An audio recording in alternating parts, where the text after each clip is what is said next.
sudah lebih 1 menit dari waktu mulainya. Acara akan segera kita mulai. Selamat sore dan salam sejahtera untuk kita semuanya. Yang terhormat Ketua BPO beserta jajarannya, yang terhormat Ketua Himpunan beserta jajarannya, dan yang kami banggakan rekan-rekan partisipan semuanya. Pertama-tama mari kita panjatkan puji dan syukur kepada Tuhan Yang Maha Esa, karena kita masih diberikan kesehatan sehingga bisa berkumpul di agenda Bileko kali ini. Pertama-tama izinkan saya memperkenalkan diri terlebih dahulu. Nama saya In Elvira BRI Inting, NPM 192154044 selaku moderator pada sore hari ini akan memandu jalannya acara dari awal sampai akhir. Mungkin untuk pertama-tama saya akan membacakan CV dari pemateri kita terlebih dahulu. Sebelum membacakan CV, saya ingin memastikan Pak Rian sudah ada di room. Selamat sore Bapak, gimana? Selamat sore. Alhamdulillah baik. Bagaimana Iin kabarnya? Alhamdulillah baik juga Bapak. Mungkin untuk Doklok bisa ditampilkan CV dari pemateri kita terlebih dahulu.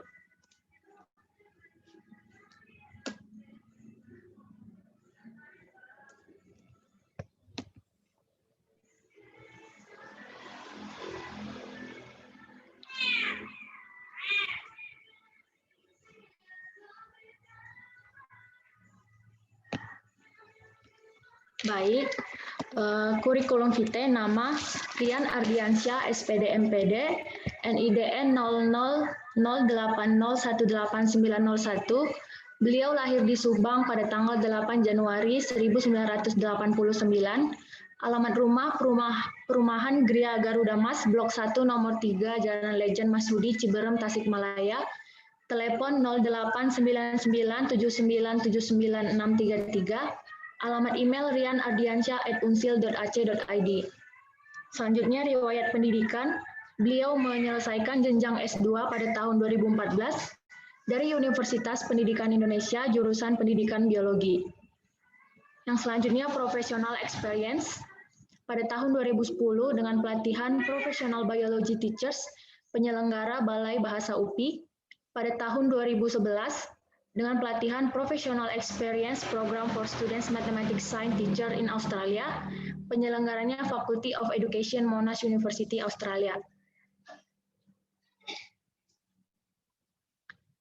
Karya tulis ilmiahnya akan saya bacakan untuk 2 tahun terakhir. Pada tahun 2021 dengan judul Implementation of Virtual Reality for Virtual Laboratories on Plant Anatomy Lessons, dengan penerbitnya Iconistex Bandung, dan pada tahun 2021 dengan judul Formative Assessment of Fruitful Criteria in Physics Learning Based on Pedagogy Subject Matter Approach, penerbitnya Journal of Physics Conference. Yang selanjutnya,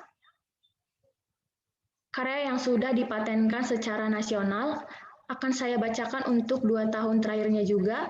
Pada tahun 2020 dengan judul karya Buku Ajar Evaluasi dan Asesmen Pembelajaran Biologi dengan nomor hakinya EC 002020246688.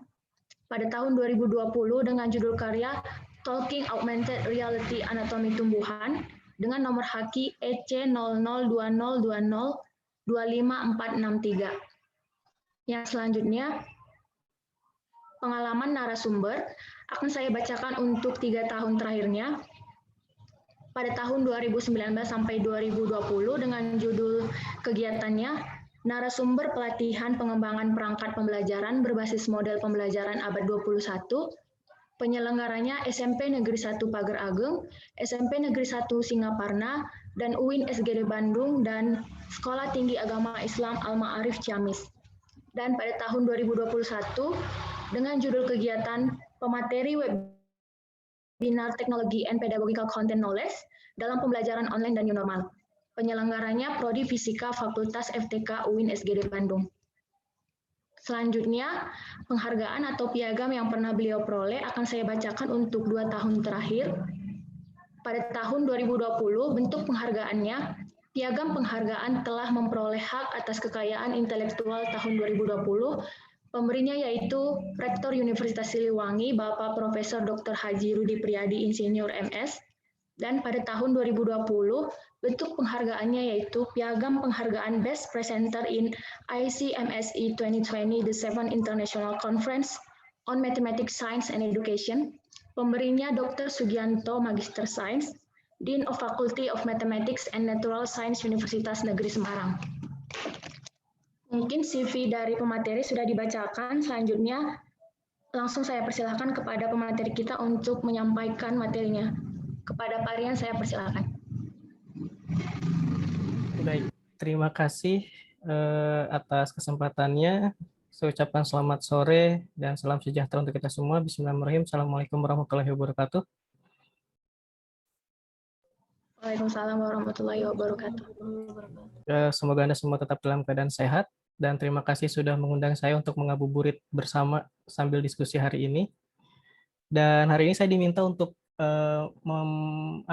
kita sharing diskusi tentang model pembelajaran dan implementasinya, katanya, untuk kompetensi dasar di pembelajaran biologi.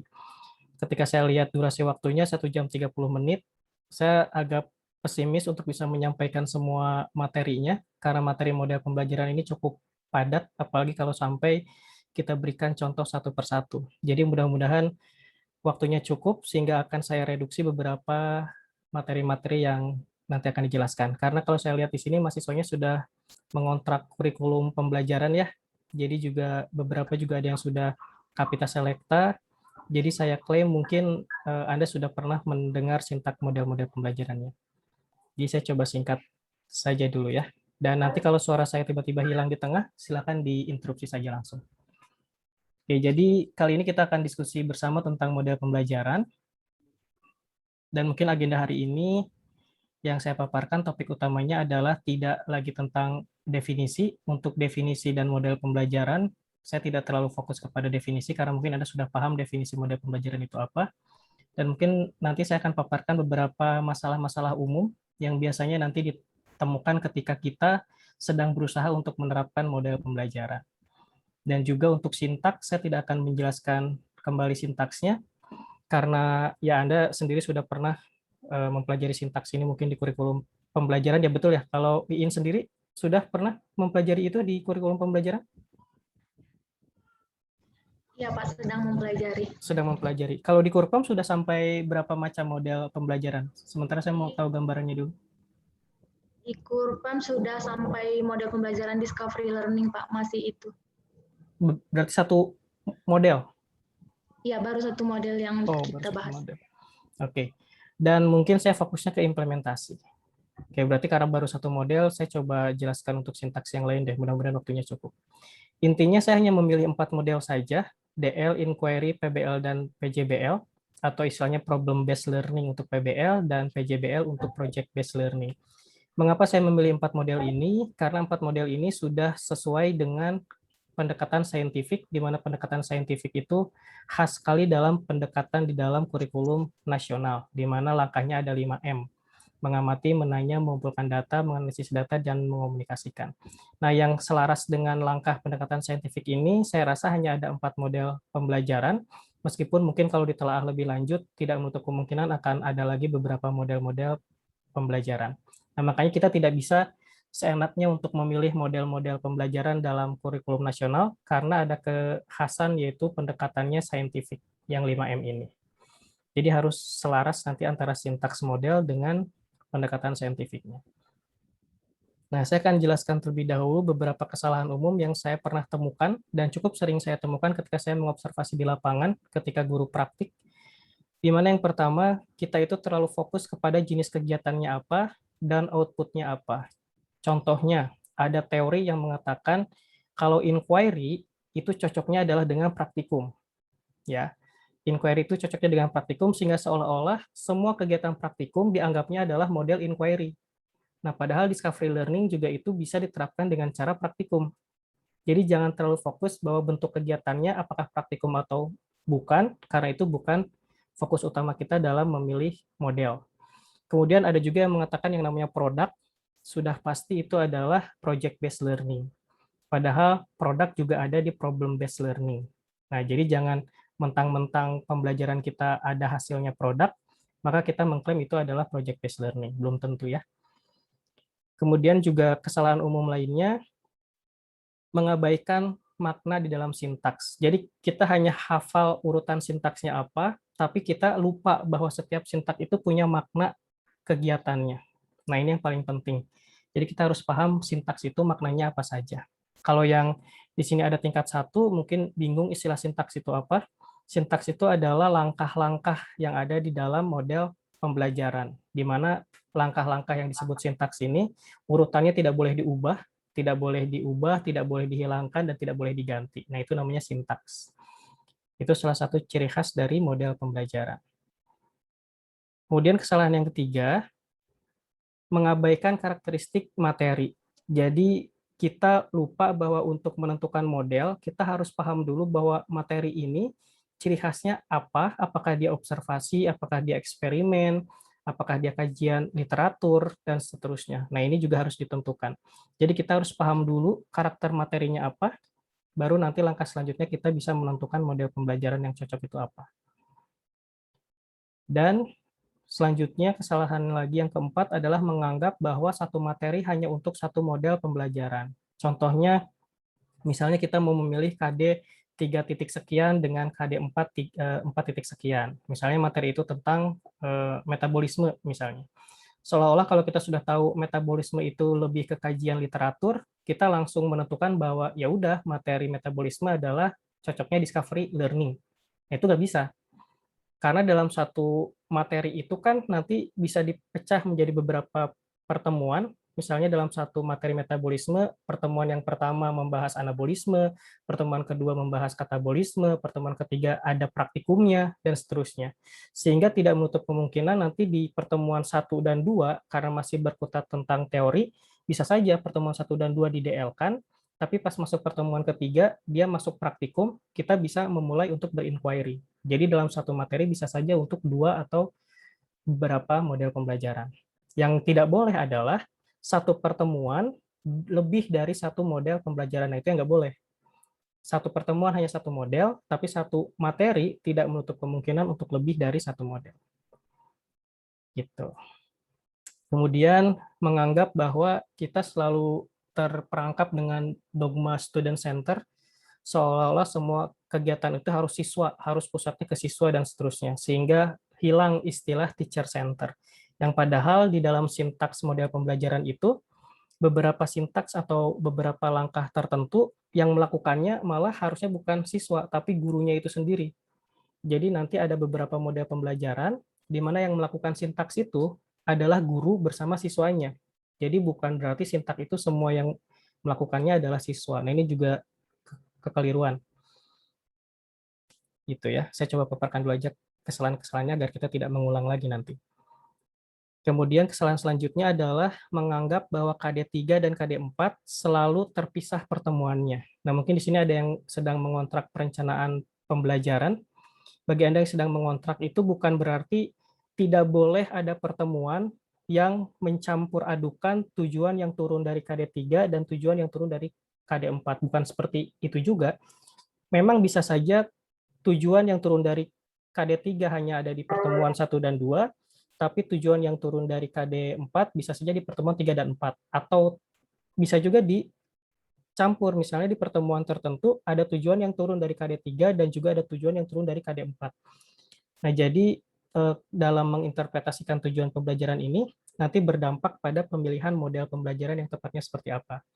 Nah, makanya yang harus pertama dilakukan, menurunkan dulu tujuan pembelajaran. Nah, ini yang nggak pernah kita lakukan.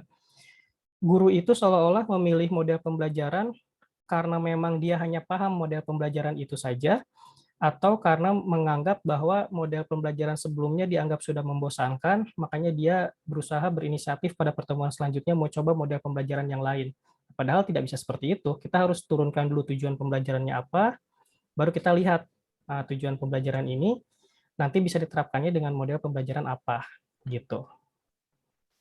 Makanya menentukan model pembelajaran itu prosesnya cukup melelahkan sebetulnya, karena kita harus menurunkan dulu tujuan pembelajaran.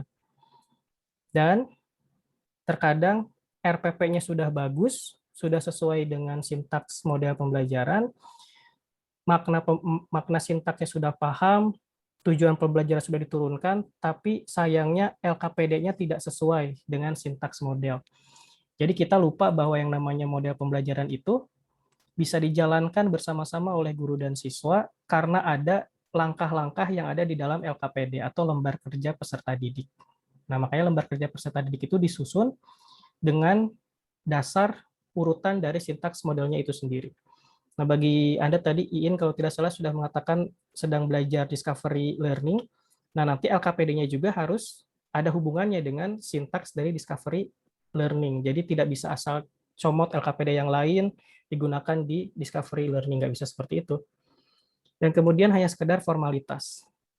RPP-nya udah bagus, LKPD-nya udah bagus, tapi ternyata RPP dan praktik di lapangannya berbeda. Di RPP-nya mengklaim project based learning, nggak taunya praktiknya masih discovery learning karena kita tidak paham dengan sintaks. Nah, itu kesalahan umum ya. Mudah-mudahan kita sebagai calon guru profesional bisa paham dulu kesalahan umum ini agar tidak mengulang kembali kesalahan-kesalahan dalam menerapkan model pembelajaran.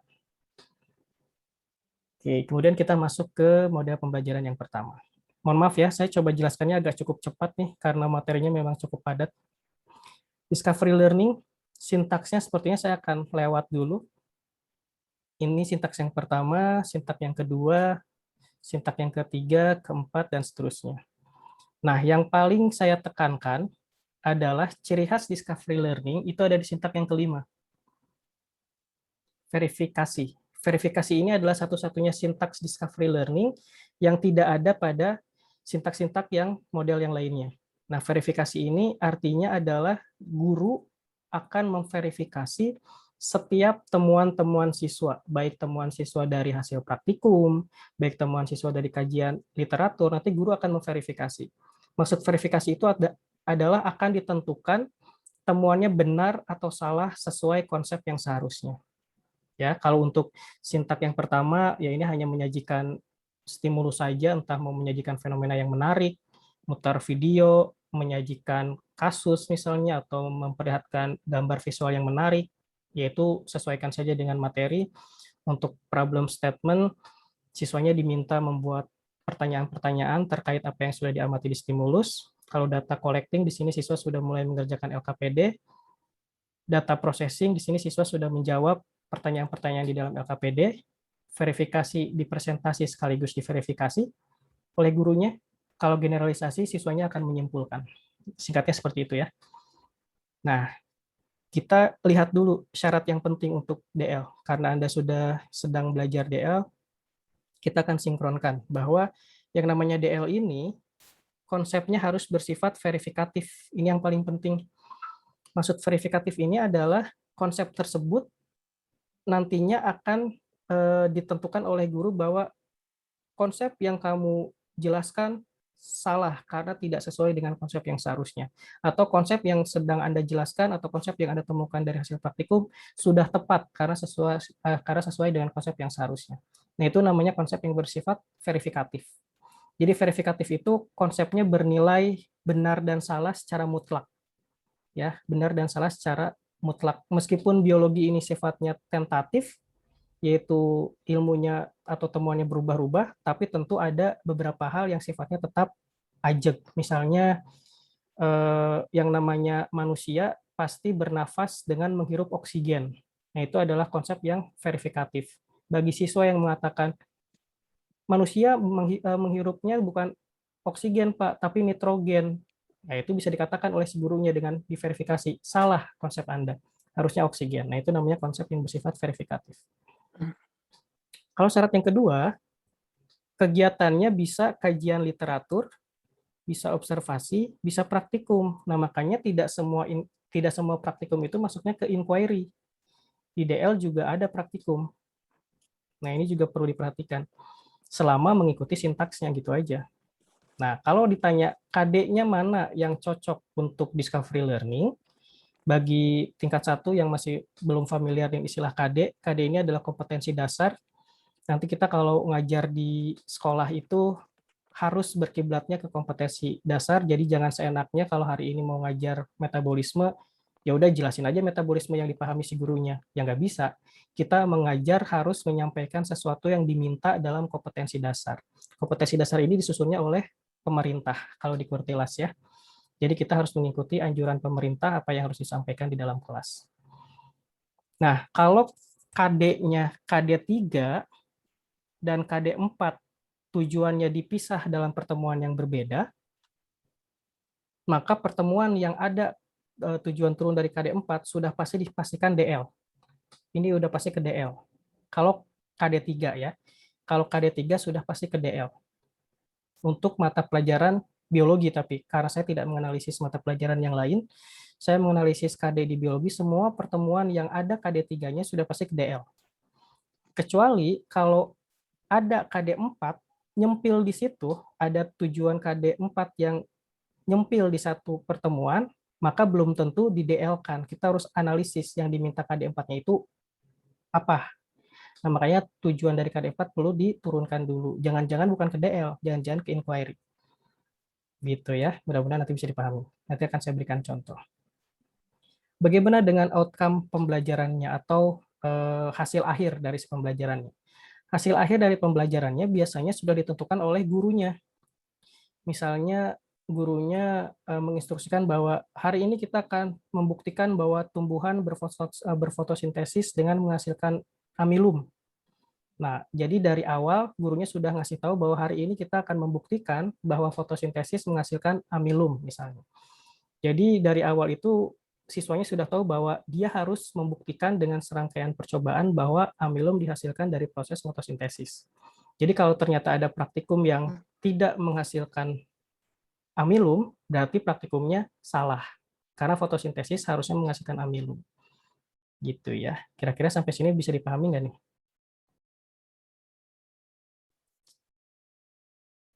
Bisa dilanjut? Bisa, Pak. Oke. Terlalu cepat nggak saya menjelaskannya? Tidak. Nggak, oke. Kita kasih contohnya deh. Nah, contohnya misalnya KD 3.2 dan KD 4.2 ini kalau nggak salah di kelas 1 nih. Ya, jadi KD 3.2 ini diminta mengklasifikasikan makhluk hidup dan benda berdasarkan karakteristik yang diamati. Bisa dibayangkan ya, di sini tujuan pembelajaran yang akan turun dari KD 3 kemungkinan besar yang pertama, misalnya yang pertama tentang apa itu makhluk hidup. Yang kedua, apa itu benda tidak hidup, misalnya. Yang ketiga, apa perbedaan makhluk hidup dan benda tak hidup. Kemudian yang keempat, tujuannya mungkin apa dasar klasifikasi, misalnya. Nah, ini tentu kalau tujuan-tujuan seperti ini, semuanya akan bersifat verifikatif, karena yang namanya makhluk hidup, dia sudah punya cirinya sendiri. Kalau siswanya sampai menyatakan bahwa makhluk hidup itu cirinya salah, maka konsepnya pasti dikatakan salah. Nah, ini adalah konsep yang bersifat verifikatif. Jadi kalau pertemuannya mencakup KD 3 yang tujuannya turun 1, 2, 3, 4 ini, pasti ini masuknya ke DL. Bisa dipahami nggak kalau sampai sini? Karena yang namanya konsep-konsep KD 3 itu masih kajian literatur. Dia pasti udah pasti ke DL deh, karena ini masih turun di KD 3 tujuannya. Nah, misalnya ada satu pertemuan yang kedua, ada tujuan yang turun dari KD 4, misalnya 4.1.1. Ini misalnya tujuannya adalah karena yang diminta menyajikan hasil pengklasifikasian makhluk hidup dan benda berdasarkan karakteristik yang diamati, berarti tujuan pertamanya bisa saja melakukan observasi untuk mengelompokkan objek di hadapan peserta didik untuk masuk ke dalam kelompok makhluk hidup atau benda tak hidup. Kemudian 4.1.2-nya misalnya menyajikan laporan hasil pengelompokannya. Nah, sekarang kita lihat di sini, dari tujuan ini ada observasinya, ada eksperimennya, yaitu mengelompokkan. Nah, si pertanyaannya adalah, ketika di hadapan siswanya, mungkin kan akan disajikan objek-objek, misalnya ada beberapa makhluk hidup, ada juga objek-objek yang misalnya batu, atau misalnya benda tak hidup, dan seterusnya. Ketika siswa mengelompokkan, misalnya siswa mengelompokkan ada objek kelomang masuk ke dalam benda tak hidup, karena kebetulan kelomangnya masih masuk ke dalam rumah, sehingga siswanya menganggap ini adalah sebuah batu misalnya. Apakah konsep ini bisa dibenarkan? Enggak juga. pasti akan disalahkan oleh si gurunya karena ini adalah kelomang, ini adalah makhluk hidup. Mengapa Anda masukkan ke benda tak hidup? Harusnya masuknya ke kelompok makhluk hidup. Nah, dalam hal ini konsep seperti ini masih tetap verifikatif. Meskipun ada eksperimen, konsepnya akan memiliki nilai salah dan benar secara mutlak karena tidak sesuai dengan konsep yang seharusnya. Makanya KD 4.2 seperti ini masih masuk ke DL. Sudah mulai kebayang nggak? Jadi praktikum apapun, kegiatan apapun yang intinya hanya untuk menyesuaikan dengan konsep yang seharusnya, salah atau benar itu sudah pasti ke DL. Nah, singkatnya DL seperti itu. Nanti kontrasnya bedanya dengan inquiry. Jadi kalau DL itu agak sulit dibedakannya dengan inquiry. Kalau dengan problem based learning dan project based learning, nah itu udah jauh banget perbedaannya. Tapi kalau dengan inquiry di sini agak ini bias. Oke, kita lanjut ke inquiry ya untuk melihat gambaran inquiry seperti apa. Sintaksnya saya tidak akan jelaskan satu-satu. Saya langsung ke kata kunci sintaksnya nanti di mana. Nah, nanti sintaks inquiry ini, kan kalau yang sintaks 1 ini masih sama dengan DL, di mana memberikan stimulus. Sintaks yang kedua juga mirip dengan DL, cuma bedanya bentuknya adalah memberi pertanyaan dalam bentuk rumusan masalah. Sintaks yang ketiga memberikan hipotesis.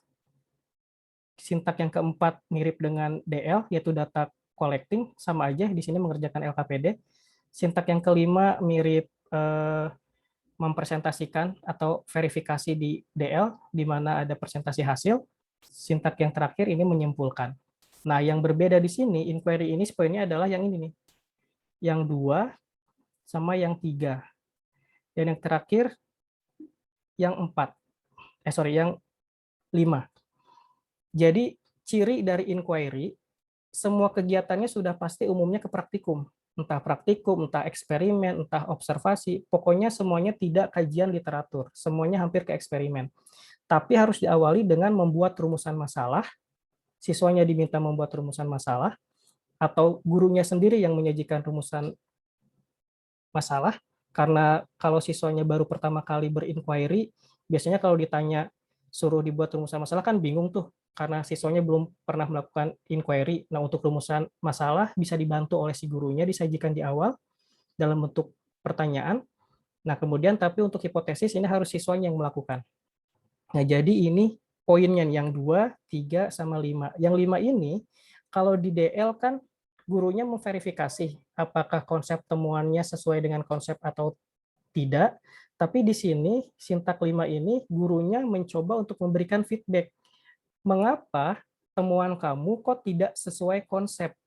Selama siswanya bisa mempertanggungjawabkan si temuannya mengapa tidak sesuai konsep, maka di inquiry ini masih diperbolehkan. Bisa dipahami nggak? Kalau di DL itu, sekalinya temuannya salah, tidak sesuai konsep, ya udah salah. Dan di DL itu tidak ada rumusan masalah, tidak ada berhipotesis. Tapi kalau di inquiry, ada rumusan masalah, ada hipotesis, plus kalau temuan siswa selama praktikum hasilnya tidak sesuai dengan konsep, guru tidak boleh menyalahkan, tapi menanyakan kenapa temuannya kok seperti ini, nggak sesuai yang diharapkan. Nanti akan saya berikan contoh kasusnya seperti apa. Syarat yang pertama, inquiry ini adalah kegiatan yang bersifat saintis. Jadi dalam inquiry ini, siswa ini berperan seolah-olah dia adalah seorang ilmuwan. Makanya seorang ilmuwan harus merumuskan masalah dan harus membuat hipotesis. Ya, kalau rumusan masalah intinya pertanyaan, tapi pertanyaannya harus terkait variabel bebas dan terikat. Ya, jadi kalau pertanyaan cuma sekedar bagaimana proses fotosintesis itu terjadi, itu bukan rumusan masalah. Itu hanya pertanyaan ilmiah biasa saja. Tapi kalau yang namanya rumusan masalah, dia harus mengaitkan variabel bebas dan variabel terikat. Variabel bebas ini adalah variabel yang mempengaruhi variabel terikat, kalau variabel terikat adalah variabel yang dipengaruhi oleh variabel bebas. Contohnya, apakah ada keterkaitan antara perbedaan warna lampu atau perbedaan warna cahaya terhadap laju kecepatan fotosintesis? Ya, jadi misalnya rumusan masalahnya adalah adakah perbedaan atau adakah keterkaitan antara warna cahaya yang berbeda terhadap laju kecepatan fotosintesis. Maka variabel bebasnya di sini adalah warna cahaya yang berbeda, variabel terikatnya adalah laju kecepatan fotosintesis. Nah, kalau seperti ini, ada variabel bebas dan terikat, itu namanya rumusan masalah yang ideal. Nah, siswa di inquiry ini diminta membuat rumusan masalah seperti itu. Meskipun di awal-awal agak susah, nah mengapa guru di sekolah itu tidak pernah menerapkan inquiry, karena memang dianggap siswa tidak mudah untuk membuat rumusan masalah, makanya dari awal dibantu dulu oleh si gurunya. Nah, ini loh rumusan masalah yang akan kita kaji. Nanti pada pertemuan selanjutnya nanti dibiasakan untuk siswanya sendiri yang membuat. Nah, baru nanti membuat hipotesis. Nah, sebelum mulai ke praktikum, siswanya menduga dulu, kira-kira ada nggak sih keterkaitan antara warna cahaya yang berbeda terhadap laju kecepatan fotosintesis. Misalnya kata siswanya ada, tiba-tiba di kelompok yang lain tidak ada misalnya. Nah, untuk hipotesis ini baru akan diuji pada sintak selanjutnya, yaitu sintak keempat, data collecting. Gitu ya.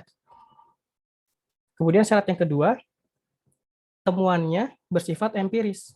Kalau di discovery learning, temuannya harus bersifat verifikatif, benar salah secara konsep. Nah, kalau di inquiry, temuannya bersifat empiris. Jadi apa adanya aja. Kalau siswa menemukannya seperti ini, ya udah itu dibahas. Misalnya, kita masih soal praktikum yang sama untuk menguji bahwa ada perbedaan atau ada pengaruh antara warna cahaya dengan laju kecepatan fotosintesis. Misalnya kelompok 1 melakukan praktikum di mana pot A menyimpan tumbuhannya di bohlam lampu warna kuning, disimpan sampai 5 hari, dan pot B di bohlam lampu warna merah disimpan juga sama 5 hari. Dan kelompok yang lain juga melakukan hal yang sama nih misalnya. Dan secara teori kan harusnya warna lampu merah itu lebih mempercepat laju fotosintesis. Secara teori harusnya yang laju fotosintesisnya lebih cepat itu kan harusnya warna merah, tapi ternyata ada kelompok lain yang mengatakan bahwa, Pak, kok kelompok saya hasilnya malah lampu yang warnanya kuning, yang laju kecepatan fotosintesisnya yang lebih ini tinggi ini misalnya. Nah, guru tidak boleh menyalahkan, tapi guru meminta menjelaskan. Kira-kira ada yang salah tidak dengan prosedurnya? Misalkan kelompoknya berusaha menganalisis bahwa enggak kok, prosedurnya benar, sesuai seperti yang Ibu lakukan dan Ibu buat di LKPD, coba alat bahannya. Sama enggak? Alat bahannya sama aja. Oke, sekarang coba lihat foto dokumentasinya. Nah, setelah siswa memperlihatkan foto dokumentasinya, ternyata si tembok ruangannya itu berwarna hijau. Sehingga lampu kuning ini ketika tembus ke warna hijau, dipantulkan ke warna hijau, itu agak mendekati mau ke merah misalnya. Sehingga, nah ini nih, berarti ada yang salahnya adalah di alat bahannya. Meskipun lampunya kuning, ternyata dipantulkan ke tembok ruangan kelompok kalian yang warnanya hijau, sehingga menyebabkan warnanya tidak kuning. Sehingga hal inilah yang menyebabkan temuan Anda tidak sesuai dengan konsep yang seharusnya. Nah, itu namanya adalah temuan bersifat empiris. Tidak disalahkan dan tidak dibenarkan, tapi dipertanggungjawabkan. Kenapa kok hasilnya nggak sesuai konsep? Bisa dipahami nggak sampai sini? Jadi harus berperan sebagai seorang scientist. Kalau scientist itu, kalau salah, ya dia akan mengatakan salah dan dia akan mempertanggungjawabkan di sebelah mana letak salahnya. Nah, itu namanya adalah inquiry. Kalau DL nggak bisa seperti itu. Kalau DL sekalinya salah, ya salah. Yang namanya mengkelompokkan kelomang ke kelompok benda tak hidup, ya udah salah, tidak akan bisa lagi dipertanggungjawabkan dengan alasan apapun, kan gitu. Nah, untuk kegiatannya, fokusnya di KD4, Anda cek aja bunyi KD4. Kalau KD4-nya sudah menuntut ke praktikum, dan praktikumnya menyeratkan bahwa di situ bisa memainkan variabel bebas dan variabel terikat, dan praktikumnya bisa diawali dengan adanya rumusan masalah yang saya singkat sebagai RM, dan adanya hipotesis, maka ini sudah pasti ke inquiry. Sudah pasti dipastikan ke inquiry. Makanya si KD4-nya dicek dulu apakah praktikum, kalau iya, apakah praktikumnya bisa memainkan variabel bebas dan terikat, kalau iya, apakah bisa dibuatkan rumusan masalah dan hipotesisnya, kalau iya, berarti inquiry, sudah selesai. Nggak usah di-DL-kan. Bisa di-DL-kan, tapi akan sangat sayang, karena DL itu kan tingkatnya lebih bawah dibandingkan inquiry. Kalau inquiry ini sudah bermain seolah-olah siswanya adalah seorang scientist. Nah, untuk si outcome-nya, outcome-nya ini nanti kalau kita pelajari lebih dalam, kalau inquiry sudah belum di kurikulum pembelajaran IN? Belum sama sekali ya? Oke, kalau kalau nanti Anda pelajari di Kurpem, nanti akan muncul inquiry level 1, 2, 3, 4. Inquiry yang sesungguhnya itu ada di level 3 dan 4. Di mana level 3 dan 4 ini outcome-nya tidak diberitahu oleh si gurunya. Jadi gurunya di awal pembelajaran tidak pernah mengatakan bahwa kita akan membuktikan bahwa cahaya warna merah pasti laju kecepatan fotosintesisnya akan lebih tinggi. Gurunya nggak ngomong seperti itu, tapi kita akan membuktikan ada tidak ya pengaruh warna cahaya terhadap laju kecepatan fotosintesis. Sehingga si outcome-nya akan dicari tahu sendiri oleh siswa, ada atau enggak. Nah, kalau di DL itu sudah diberitahukan di awal bahwa kita akan melakukan praktikum menggolongkan makhluk hidup dan benda tak hidup. Pokoknya nanti Anda harus bisa mengelompokkan yang mana makhluk hidup, yang mana benda tak hidup. Si outcome-nya udah dikasih tahu. Jadi siswanya jangan sampai salah kalau DL kan seperti itu. Nah, gimana nih bunyi KD yang kira-kira cocok untuk kompetensi inquiry? Yang pertama, ini kalau nggak salah kelas berapa ya, kelas 2 atau kelas 3, ada di KD 3.1 dan KD 4.1. Kita cek dulu yang 3.1. Nah, 3.1, seperti biasa kita harus turunkan dulu tujuan pembelajarannya apa aja, dan juga KD 4.1 kita turunkan dulu tujuan pembelajarannya seperti apa. Misalnya hasil penurunannya seperti ini. Ya, misalnya pertemuan yang pertama, kita cek dulu pertemuan yang pertama, indikator yang harus dicapai ini mendefinisikan pertumbuhan itu apa, mendefinisikan perkembangan itu apa, membedakan pertumbuhan dan perkembangan itu apa, menjelaskan macam-macam faktor internal yang mempengaruhi pertumbuhan dan perkembangan itu apa saja. Nah, dalam hal ini, bisa nggak ditentukan model pembelajaran itu yang cocok apa, DL atau inquiry? Sampai sini dulu. Sudah ada gambaran belum? Kalau indikatornya turun di pertemuan 1, semuanya dari KD3, dan bunyi indikatornya semuanya seperti ini. DL atau inquiry? DL. Pak. DL DL, dengan Pak. alasan? Karena itu butuh verifikasi dari guru. Dan Ya. itu udah konsepnya asli. Iya, dan untuk bisa mencapai ini kan pasti siswa melakukan kajian literatur kan, untuk tahu definisi pertumbuhan itu apa, pasti siswanya mengkaji literatur. Untuk tahu definisi perkembangan itu apa, siswanya mengkaji literatur. Kalau sampai siswanya salah atau tertukar antara mendefinisikan pertumbuhan malah mendefinisikan tentang perkembangan, tentu si gurunya akan mengatakan bahwa definisi kamu salah. Harusnya definisi kamu itu menjelaskan tentang perkembangan. Yang saya tanya adalah pertumbuhan. Nah, berarti di sini konsep-konsep di pertemuan 1 masih bersifat verifikatif, karena semuanya harus sesuai dengan konsep. Bahkan untuk tahu macam-macam faktor internal, apa saja, tentu ini dikaji dengan literatur, yaitu ada hormon, dan lain sebagainya. Jadi kalau salah, berarti siswanya salah. Nah, ini namanya adalah DL. Berarti yang ini DL nih. Nah, cuma dikarenakan, kalau kita lihat KD sebelumnya kan masih ada faktor eksternal ya.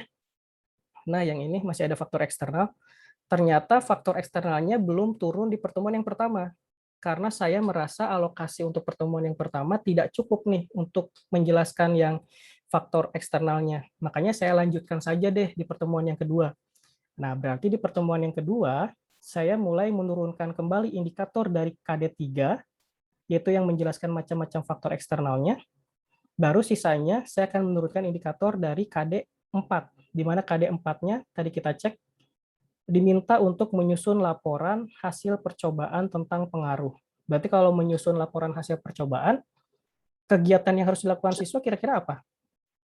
Menyusun laporan hasil Observasi. percobaan. Observasi, betul. Kalau nggak observasi ya eksperimen, ya praktikum.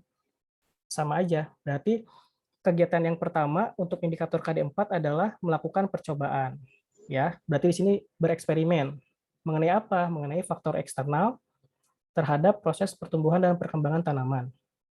Baru indikator yang terakhir dari KD4, karena di sini diminta membuat laporan, maka indikator yang terakhir adalah menyajikan laporan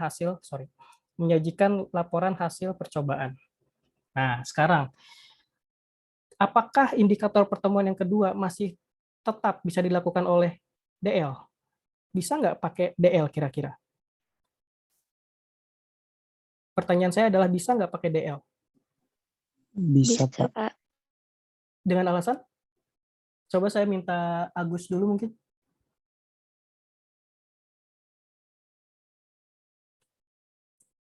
Alasannya apa? Kok bisa ke DL? Oh, izin menjawab sebelumnya, Pak. Boleh? Alasan saya menuju ke DL itu kan di Discovery itu kan bisa saja praktikum atau sejenisnya, Pak. Betul? Untuk Oke, itu saja, Pak. Yang saya Oke. ketahui. Terima kasih. oke, good. Kalau media, tadi sempat aktif mikrofon. Iya, Pak. Jadi bisa masuk ke DL karena sama bisa ada kegiatan praktikumnya, kemudian juga sifatnya bisa diverifikasi guru. Tapi tapi lebih bagusnya masuk ke inquiry supaya lebih maksimal. Oke, berarti kalau ke DL, kalau kita mau ke DL nih, indikator pertemuan yang kedua mau dijadikan DL, apa yang tidak boleh guru lakukan di dalam proses DL-nya? Agar tidak bias dengan inquiry. Apa kira-kira?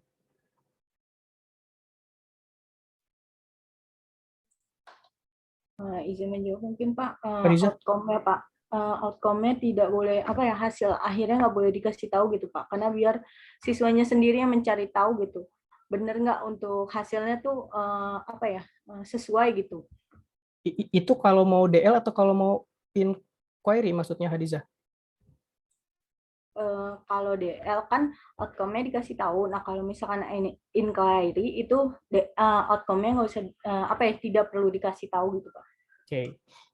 Ada lagi nggak hal apa yang perlu dihindari ketika gurunya mau menerapkan pertemuan kedua ini jadi DL agar tidak menjadi inquiry? Hal apa yang harus dihindari agar nggak jadi inquiry?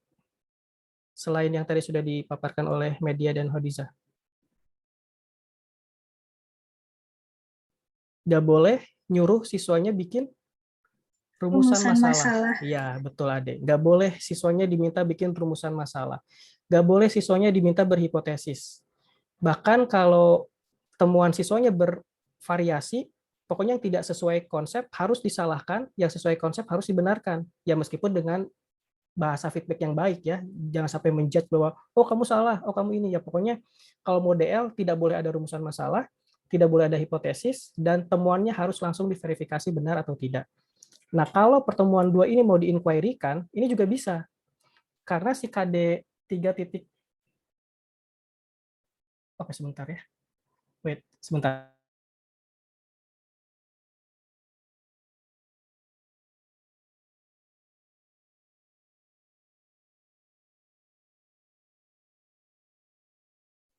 Oke, maaf ya, tadi ada telepon dulu.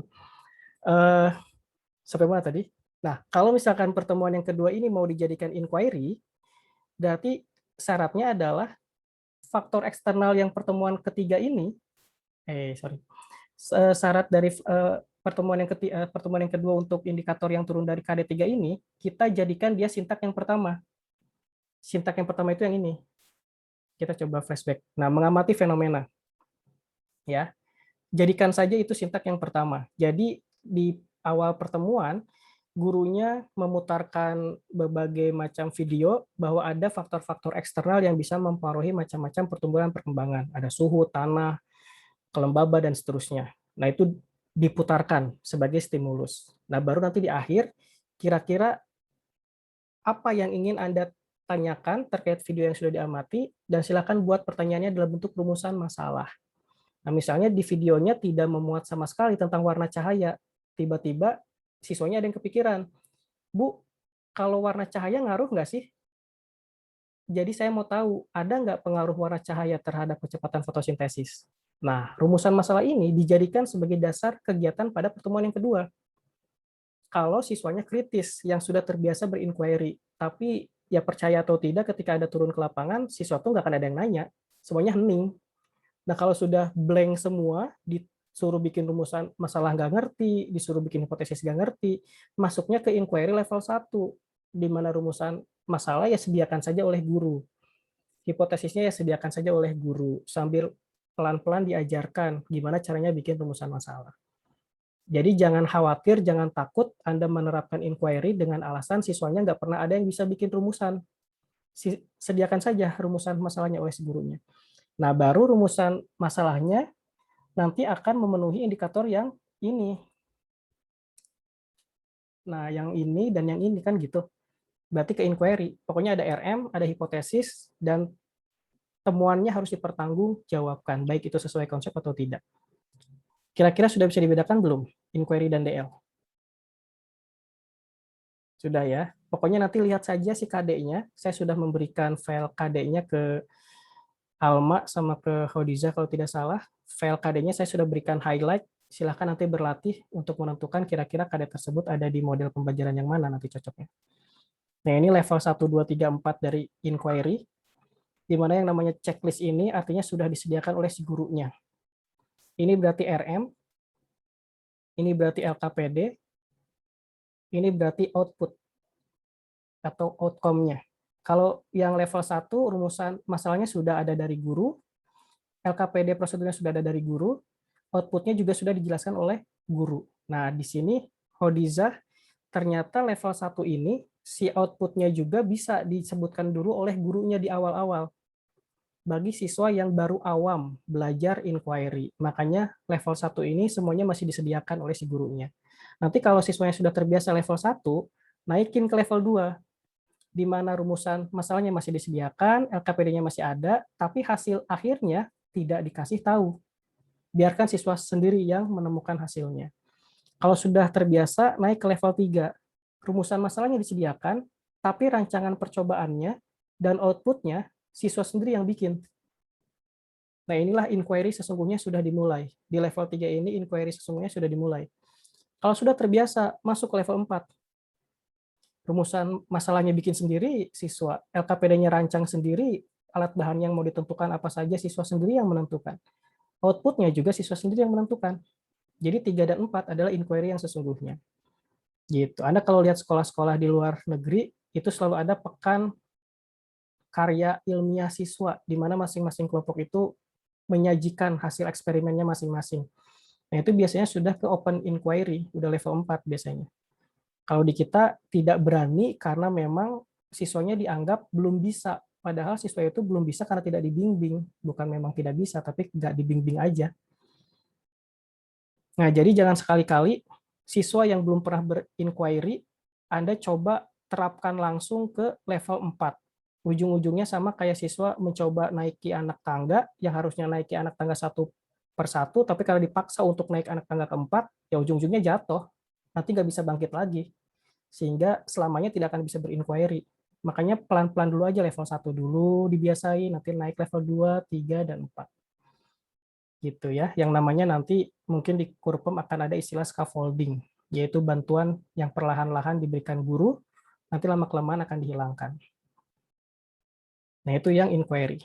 Ya, mudah-mudahan bisa dipahami yang inquiry.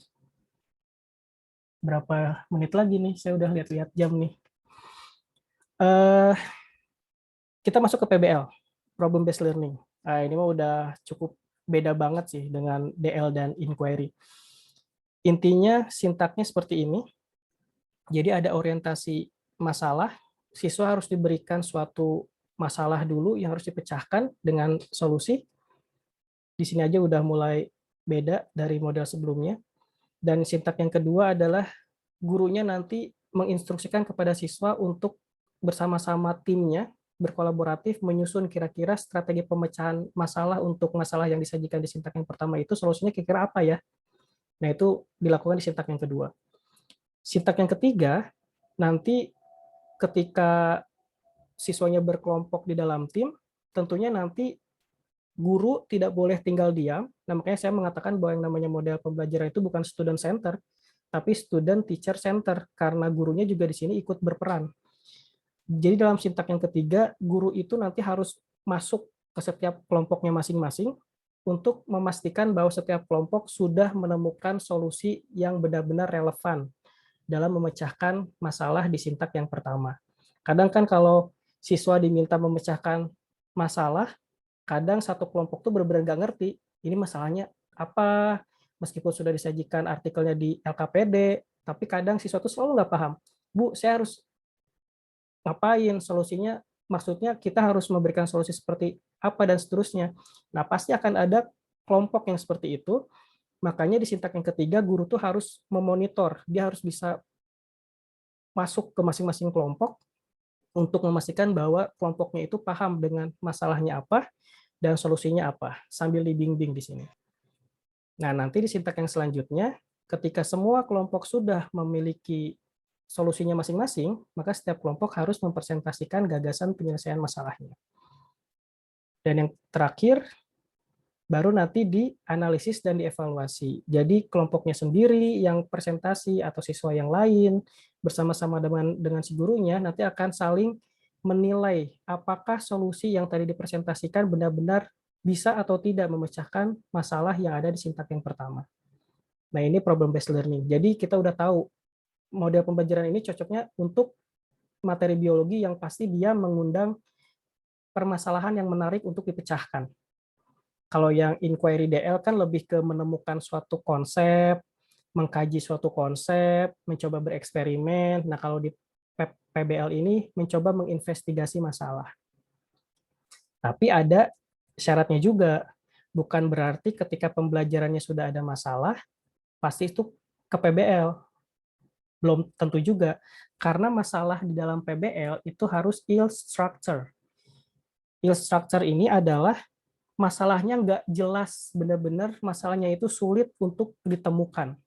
Misalnya gini, kalau saya tanya, ada masalah di sekolah X, katakanlah ada SMA X, di mana setiap harinya selalu ada sampah-sampah berserakan di depan kelas. Kira-kira solusinya apa yang harus diterapkan agar nggak ada lagi sampah di depan kelas? Ada yang mau mencoba menjawab? Bagaimana agar sampah-sampah di depan kelas di sekolah X tidak lagi berserakan? Solusinya apa kira-kira? Menyediakan tempat Bersih. sampah. Membuat aturan, Pak. Membuat aturan. Yang Agus tadi apa? Menyediakan sarana mengenai pembuangan sampah atau tempatnya, Pak. Oke, jadi menyediakan tempat sampahnya. Kalau Eki tadi membuat aturan dan seterusnya. Dari sini saja kita sudah melihat gambaran bahwa masalah yang dipandang Eki dengan masalah yang dipandang Agus ini sudah berbeda. Jadi saya hanya menyajikan satu kasus bahwa setiap harinya sampah di depan kelas di SMA X ini selalu berserakan. Kira-kira solusinya apa yang harus diputuskan? Kalau Eki di sini memandangnya bahwa kayaknya masalahnya karena siswanya nggak jera-jera nih. Pasti gara-gara ada aturan yang tidak jelas atau tidak ada efek jerak yang diterapkan. Kalau menurut Eki, sebaiknya dibuat saja aturan yang bisa membuat jerak pada siswanya. Tapi kalau Agus menganggap masalahnya bahwa kayaknya kurang jumlah tempat sampahnya, kayaknya tempat sampahnya semua terpusat di halaman belakang sekolah, sehingga ketika siswanya membawa jajanan ke kelas, mau buang sampah, daripada capek-capek harus ke halaman belakang, buang aja deh di depan kelasnya masing-masing, sehingga Agus menganggap bahwa harus ada sarana tempat pembuangan sampah yang lebih banyak. Nah, dalam hal ini sudah ill structure. Ill structure ini artinya kasus yang tadi saya jelaskan atau saya sajikan, masalahnya belum jelas apa sih? Atau jangan-jangan karena tidak adanya instruksi dari wali kelasnya masing-masing. Nah, bisa aja kayak gitu. Atau dikarenakan apa dan seterusnya. Nah, itu namanya ill structure.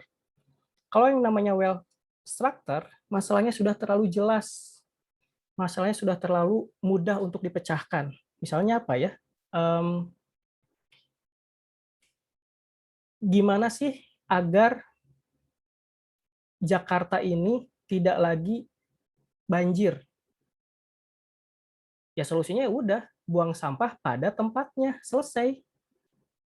Karena satu-satunya masalah banjir di Jakarta masih tentang saluran yang tidak lancar karena terhambat oleh sampah, yang artinya masyarakat itu harus buang sampah pada tempatnya. Ya udah, dan semua siswa di kelompoknya sepakat, ya pokoknya masalahnya karena buang sampah sembarangan, dan solusinya adalah buang sampah pada tempatnya. Nah, kalau seperti itu namanya bukan ill structure, tapi namanya well structure. Jadi ill dan well, ya. Dan di PBL ini harusnya ill, masalahnya nggak jelas, agar memancing solusi yang bervariasi. Seperti yang tadi solusi Agus sampaikan dan Eki sampaikan, nah, itu namanya adalah solusi yang bervariasi karena ill structure-nya. Sehingga solusi yang nanti muncul dari siswa tidak ada solusi yang benar dan tidak ada solusi yang salah. Saya tidak bisa mengatakan, oh solusi Eki untuk membuat aturan salah. Ya nggak juga dong, orang Eki punya argumennya bahwa saya yakin di sekolah SMA X ini pasti nggak ada aturan. Nah, kalau saya menyalahkan Agus juga salah. Oh, Gus, nggak bisa, kita hanya menyediakan tempat sampah aja. Loh, ternyata Agus punya argumen dan bukti yang kuat bahwa memang di SMA X ini nggak ada tempat sampah sama sekali. Nah, berarti dalam problem-based learning, ketika masalahnya sudah ill structure, pasti akan mengundang solusi dari siswa yang jawabannya tidak tentang salah dan tidak tentang solusi yang benar, tapi tentang solusi mana yang argumennya lebih kuat. Nah, itu yang diharapkan dalam pembelajaran problem-based learning. Ya, mudah-mudahan bisa dipahami. Jadi, intinya harus memancing gagasan atau solusi yang open-ended. Open-ended ini maksudnya solusi yang bervariasi, seperti yang tadi Agus dan Eki sudah sampaikan. Itu namanya solusi yang open-ended. Dan juga biasanya ada di KD4, setiap KD4 yang bunyinya menuntut gagasan, yang bunyinya meminta siswa memberikan suatu upaya, dan lain-lain, itu udah pasti PBL. Jangan pakai DL, jangan pakai inquiry, karena pasti bukan tentang praktikum, karena pasti bukan tentang DL. Jadi kalau sudah bunyi KD4 yang meminta siswa memberikan gagasan, atau meminta siswa memberikan upaya, itu udah pasti ke problem-based learning. Tapi hati-hati, masalahnya jangan sampai ngarang, masalahnya harus faktual dan otentik yang ada di kehidupan sekitar siswa. Jadi kalau saya lagi ngajar di SMA Tasikmalaya dan saya berusaha menyajikan masalah yang ill structure, tiba-tiba masalahnya adalah sekolah di Zimbabwe misalnya. Nah, itu nggak faktual dan otentik. Cari aja sekolah yang benar-benar ada masalah itu di Tasikmalaya, itu harus seperti itu. Jadi benar-benar masalah nyata, nggak boleh ngarang sama sekali. Kalau bingung, ya Anda bisa nyari masalah di artikel, di media massa juga banyak kan masalah-masalah seperti itu. Jadi jangan sampai masalahnya itu ngarang. Outcome-nya tentu hanya berupa ide, atau bisa berupa produk. Nah, ternyata produk tidak selalu project-based learning. Produk itu bisa juga ada di problem-based learning, tapi produknya produk yang solutif. Artinya produk yang bisa memecahkan masalah tadi. Misalnya, masalahnya tentang bagaimana cara kita mengurangi sampah plastik yang semakin harinya semakin meningkat nih misalnya. Tiba-tiba solusinya adalah membuat daur ulang limbah plastik menjadi hasil karya buah tangan yang lebih menjual misalnya. Tentu kan nanti solusinya adalah berupa produk, apakah itu tempat pensil, apakah itu figura foto, apakah itu yang lainnya dari sampah-sampah plastik. Nah, itu bisa juga produk. Selama produknya memang memecahkan masalah. Berarti PBL juga boleh ada produk. Nah, misalnya kesulitan guru itu adalah saya tidak bisa menerapkan problem-based learning karena sulit mencari masalah yang ill structure. Misalnya, karena untuk membuat masalah yang memancing solusi yang bervariasi itu agak sulit, sehingga terkadang guru membuat masalahnya adalah well structure. Ini juga nggak apa-apa, tapi jangan mengklaim bahwa itu adalah problem-based learning, tapi itu adalah problem solving, saya singkat sebagai PS. Jadi kalau problem solving itu tingkatannya lebih rendah dibandingkan problem-based learning, karena kalau problem solving itu masalahnya sudah terlalu jelas, masalahnya sudah terlalu fokus, sehingga solusinya itu terkadang bisa relatif sama antar kelompoknya, jadi lebih mudah dipecahkan. Nah, tapi itu jangan mengklaim bahwa itu adalah problem-based learning, tapi itu adalah problem solving. Nah, kalau misalkan Anda nih mahasiswa yang biasa ikut PKM, Pekan Kreativitas Mahasiswa, di mana Anda diminta untuk mencari atau membuat suatu produk yang bisa memecahkan suatu masalah, itu juga masuk ke problem solving, tapi istilahnya CPS, Creative Problem Solving. Ya. Masalahnya jelas dalam creative problem solving itu, si masalahnya jelas tapi idenya itu benar-benar unik. Ide dan produk yang dihasilkan itu benar-benar unik sekali, unik dan inovatif. Itu biasanya creative problem solving. Jadi kalau kita urut ya tingkatannya ya, problem based learning, kemudian problem based learning turun jadi creative problem solving turun jadi problem solving. Gitu. Kalau diurut dari tingkat kesulitannya sebetulnya ya. Oke, gimana bisa dipahami nggak? Nah, misalnya nih, KD di kelas 10, 3.8, nah ini karena udah pasti KD-nya turun dari 3, udah pasti DL deh. Kita nggak usah lagi menurunkan dia menjadi ke indikator. Nah, tapi lihat KD yang keempat. Di awal, saya sudah mengatakan bahwa kalau bunyi KD-nya adalah gagasan, meminta siswa membuat gagasan, yang ini, membuat tulisan tentang gagasan penyelesaian masalah pencemaran lingkungan berdasarkan hasil pengamatan. Udah deh, ini pasti ke PBL. Dengan catatan, gurunya harus bisa membuat masalah yang ill-structured. Masalah yang benar-benar ada. Masalah yang benar-benar nyata, tidak dibuat-buat. Nah, jadi KD 4.8 itu bisa masuk ke problem-based learning. Tapi untuk pertemuan yang turun dari KD 3.8, ini masih ke DL. Kalau yang ini masih masuk ke PBL. Gitu. Udah 3 model nih. Kita udah 3 model pembelajaran. Nah, misalnya ya, saya kasih contoh lagi yang ill-structured. Ini di luar konsep biologi nih misalnya. Misalnya Anda sudah beli ikan ke toko ikan, di mana toko ikannya cuma mengantongi ikan yang Anda beli dengan plastik. Si plastiknya nggak diikat sama sekali, cuma dipegang oleh Anda, dan ketika Anda pulang ke rumah di tengah perjalanan, plastiknya bocor. Apa yang harus Anda lakukan? Coba, siapa yang bisa menjawab?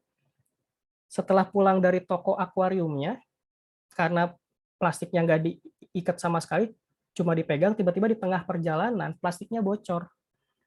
Apa yang akan Anda lakukan? Siapa yang mau coba menjawab? Izin menjawab, Pak. Adik? Membeli terlebih dahulu plastiknya, kemudian air yang tersisa yang tersisa dari yang bocor itu dimasukin ke plastik yang baru bersama ikannya, Pak. Oh, jadi diganti ya plastiknya ya, membeli plastik yang baru terus dipindahin. Oke. Apakah ada pendapat yang lain yang menganggap kayaknya pendapat Ade ini tidak akan bisa memecahkan solusi deh? Ada nggak yang punya pendapat yang lain? Izin menjawab, Pak. Eki? Mungkin harus ngebut, Pak, supaya airnya tidak habis, makanya harus cepat-cepat ke rumah. Ngebut dengan asumsi dia bawa kendaraan? Iya, Pak. Oke. Kalau ada yang nggak setuju, ada lagi solusi yang lain? Izin menjawab, Bapak. Siapa nih? Saya nggak lihat kameranya, sorry. Nanti ya? Betul, Bapak. Oh, apa Nanti? Sebelumnya terima kasih atas kesempatannya. Perkenalkan, nama saya Nanti Rafiah Hasanah, PM 202154037. Izin menjawab.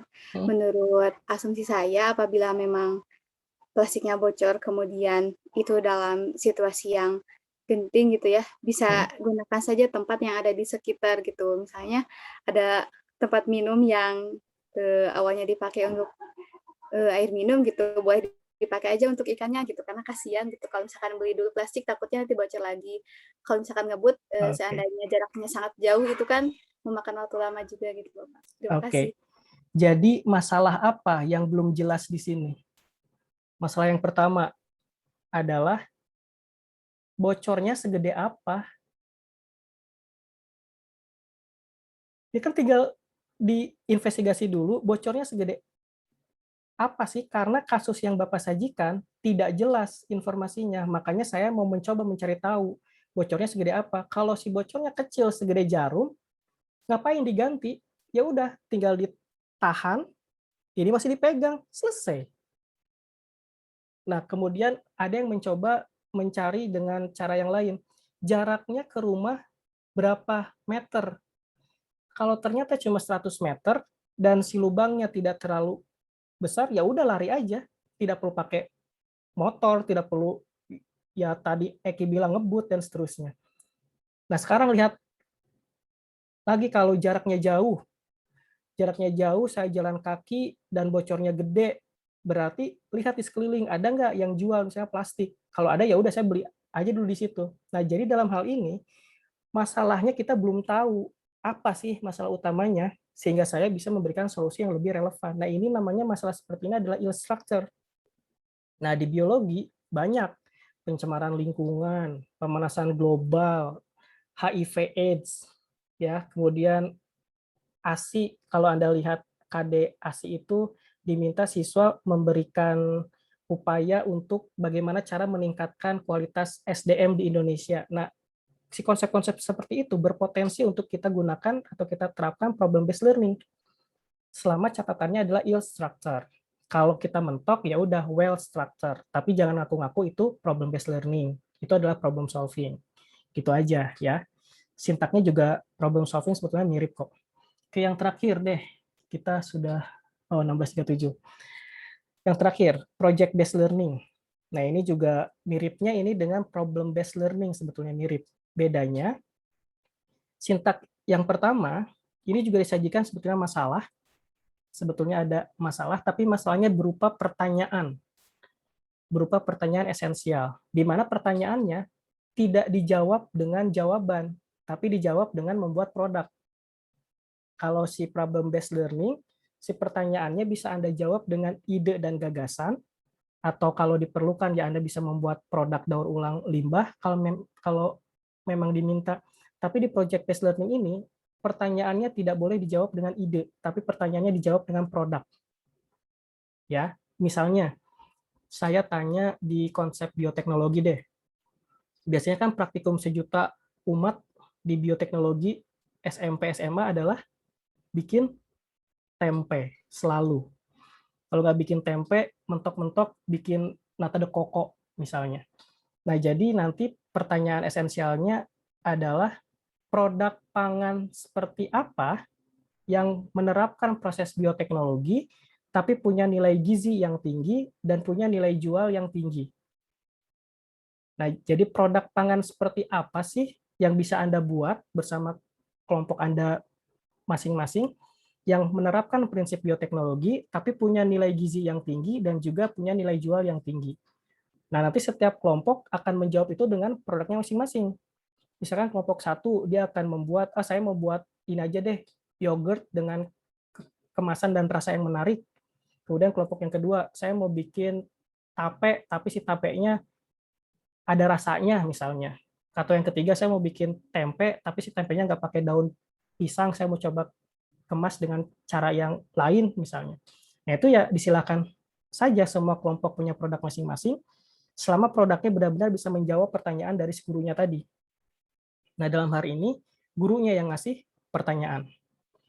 Nah, nanti yang harus dilakukan siswa adalah mendesain rencana proyeknya. Dia berkelompok dengan si timnya, menentukan alat bahannya apa, prosedurnya apa, kemudian merencanakan agendanya di tanggal sekian, hari sekian, apa yang harus kita siapkan untuk menyelesaikan si proyeknya. Baru nanti kalau rencana proyeknya sudah fix dari kelompok, baru nanti rencananya diajukan ke si gurunya.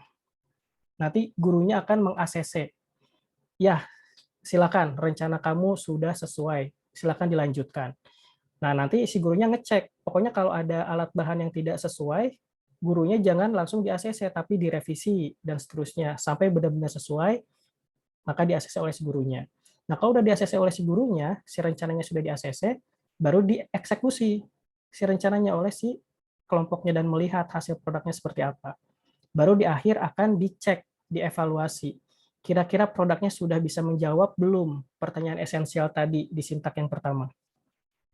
Nah, jadi singkatnya PJBL itu seperti itu. Ya, kalau kita lihat sintaks seperti ini tidak bisa cukup dalam satu hari, tapi bisa dipecah menjadi beberapa pertemuan. Misalnya karena waktunya tidak cukup, dari sini sampai sintak 3 ini pertemuan 1, tapi dari sintak 4 sampai sintak 6 ini ada di pertemuan 2. Nah, ini juga diperbolehkan, tidak dipermasalahkan. Tapi untuk DL, inquiry, problem based learning kalau bisa sih 1 hari. Sintaknya semua diselesaikan. Tapi untuk project based learning, karena sintak-sintak ini memang membutuhkan waktu yang lebih banyak, maka bisa dipecah menjadi beberapa pertemuan. Contohnya untuk syarat PJBL yang pertama, umumnya harus berupa proyek. Ya, bisa kegiatan proyek, entah 1 hari, entah lebih dari 1 hari, yang dikerjakan secara kolaboratif bersama timnya. Yang kedua, harus menghasilkan produk yang tangible. Yang tangible ini artinya produknya ada, si produknya nyata, benar-benar ada dibuat, ya. Dan produknya itu selain dapat memecahkan masalah di awal, ya masalah di awal itu adalah pertanyaannya. Jadi produknya diharapkan bisa menjawab pertanyaan esensial tadi. Gitu ya. Kemudian juga syarat 3-nya lihat aja KD4-nya. Ada fokus lagi di KD4. Kalau KD4-nya berpotensi untuk menuntut siswa membuat suatu produk, tapi si produknya bisa solutif atau tidak, ya pokoknya si produknya bisa produk yang bisa memecahkan masalah atau tidak, itu berarti KD4 ini bisa diterapkan PJBL. Tapi kalau produknya mau ke solutif saja, mau PBL juga boleh, dengan catatan ya jangan ikuti sintak PJBL, gitu aja. Dan outcome-nya adalah produk yang menjawab pertanyaan esensial. Nah, jadi si poinnya, kalau di PBL kan si karyanya memang solutif ya, karena dia bisa memecahkan masalah yang instructor. Tapi kalau karya solutif di PBL tadi mengikuti sintak PJBL, maka itu bisa berubah jadi PJBL. Ya, karena di PBL juga kan ada produk ya. Di PBL juga selain ide dan gagasan, siswa juga boleh membuat produk yang solutif. Nah, produk yang solutif di PBL ini bisa jadi PJBL selama proses pembuatan produknya mengikuti sintak PJBL. Gitu aja. Jadi kalau Anda mengikuti sintak PJBL itu bisa jadi PJBL. Contoh, KD3 skip. KD3 sudah pasti ini DL. Skip aja deh, karena KD3 udah pasti DL. Nah, lihat nih, KD4. Membuat model struktur sel tumbuhan atau hewan. Bagi mahasiswa saya yang lagi ngontrak anatomi tumbuhan, pasti sudah ada gambaran nih. Berarti kemungkinan siswa diminta membuat model 3 dimensi tentang anatomi tumbuhan, nah misalnya.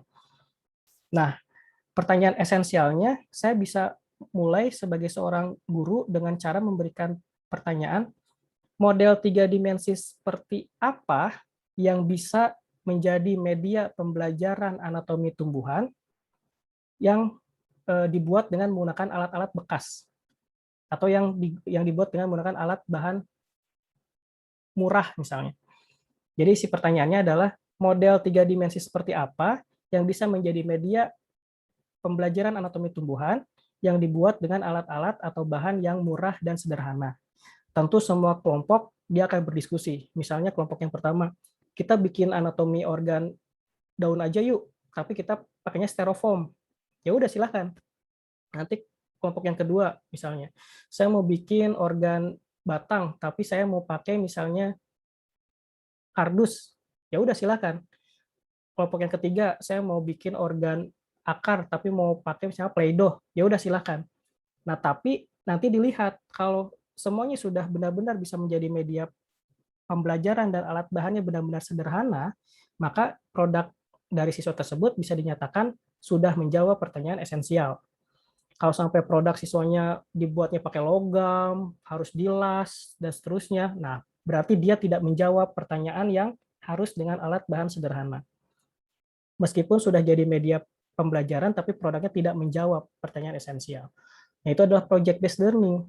Dalam hal ini tidak ada masalah yang harus dipecahkan, tapi adanya pertanyaan yang harus dijawab. Itu namanya project-based learning. Gitu ya. Karena kalau kita lihat KD4, ini pasti diminta untuk membuat suatu produk berupa model. Kita bisa langsung PJBL-kan. Untuk produk tahun ini, dari pemerintah diharapkan untuk mengarah ke STEM.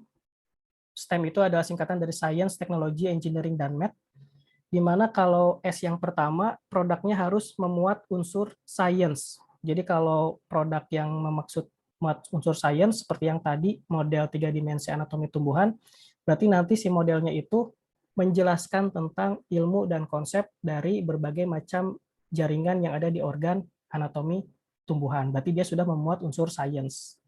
Ya, ini S yang pertama. Untuk T-nya yaitu teknologi, berarti ketika siswa membuat model-modelnya diharapkan siswa menggunakan berbagai macam alat dan bahan. Alat dan bahan ini bukan hanya sekedar teknologi tingkat tinggi seperti misalnya handphone, komputer, software, enggak seperti itu, tapi yang namanya penggaris, cutter, lem, dan seterusnya itu sudah masuk ke dalam teknologi alat bantu. Nah, jadi kalau si produknya dibuat dengan alat dan bahan khusus, maka itu sudah memenuhi teknologi. Dan kalau si produknya dibuat dengan mengikuti serangkaian prosedur, ya, jadi siswa merancang alat bahannya apa, langkah-langkahnya bagaimana, dieksekusinya seperti apa, berarti produk tersebut sudah memenuhi unsur engineering. Karena tentu untuk membuat model 3 dimensi dengan styrofoam, kita kan harus ada langkah-langkahnya. Langkah yang pertama misalkan siapkan styrofoamnya, siapkan model anatomi tubuhan yang mau dibuat, misalkan gunting styrofoamnya, diwarnai styrofoamnya, dibuat misalkan tekstur dan seterusnya, itu namanya adalah prosedur. Prosedur ini namanya engineer. Ya, berarti itu adalah E. Kalau M, ketika membuat produknya, siswa memanfaatkan data kuantitatif atau teknik matematika. Tentu ketika membuat model 3 dimensi, siswanya kan akan mengukur bahwa, oh kalau mau buat jaringan parenkim, ukurannya harus sekian sentimeter deh, biar nggak terlalu kecil, biar bisa dibedain dengan sklerenkim, nah misalnya. Tentu ketika membuat ukuran kecil, siswa akan menggunakan misalnya penggaris, siswa akan menggunakan skala, dan seterusnya. Nah, itu sudah menerapkan teknik matematika. Berarti produk yang model tadi sudah memenuhi STEM. Nah, jadi yang sekarang itu, yang tahun-tahun abad 21 sekarang, produk itu jangan cuma sekedar produk, tapi produknya harus memenuhi unsur S, T, E, dan M.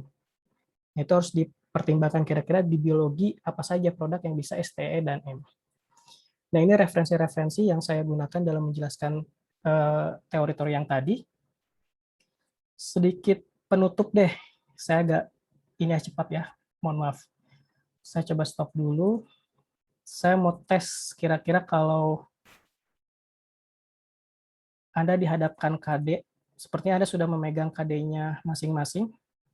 Mudah-mudahan sudah mencoba menganalisis KD-nya kira-kira yang tepat seperti apa ini model pembelajarannya. Contoh yang 3.4, model pembelajarannya apa nih? Menganalisis struktur, replikasi, dan peran virus dalam kehidupan. Ini KD kelas 10 SMA.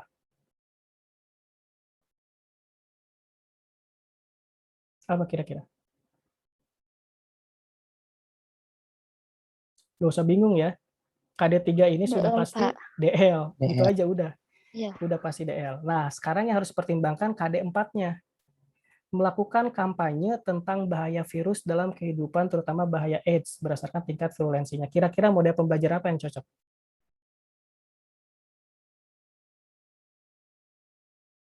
DL, inquiry, problem based, project based. Izin menjawab, Bapak. Oke. Mia? Mungkin menurut saya itu bisa menggunakan PJBL. PJBL.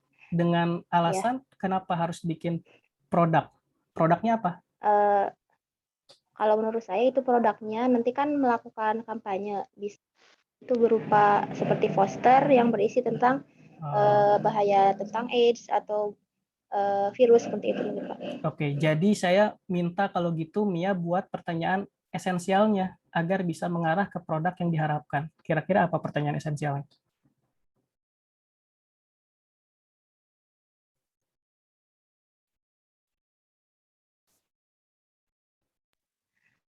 Mungkin untuk pertanyaannya,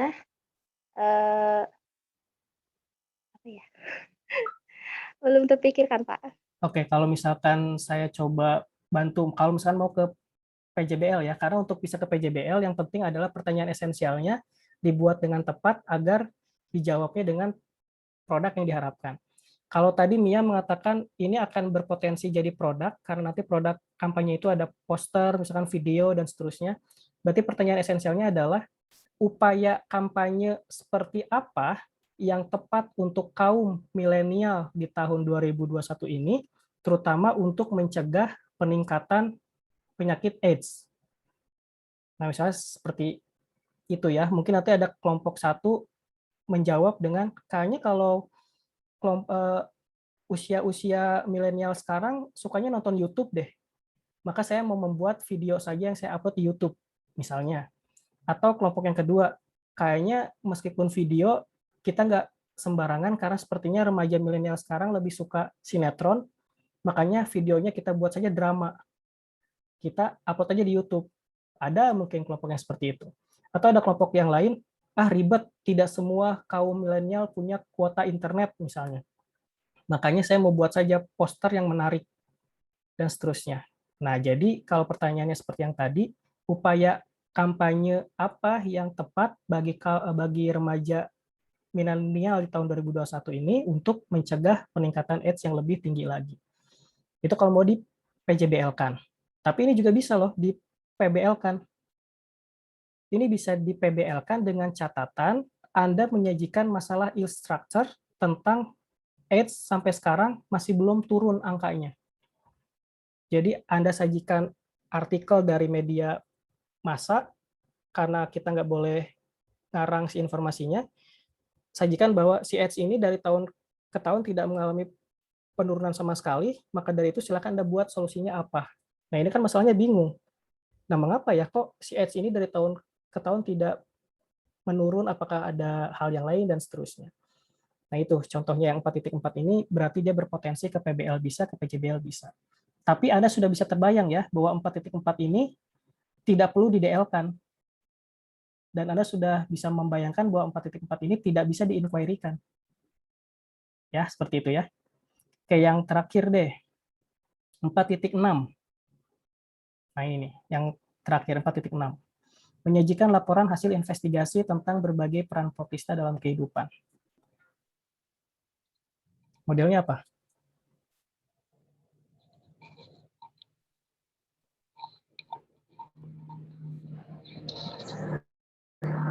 Nur Fauzia mau mencoba menjawab?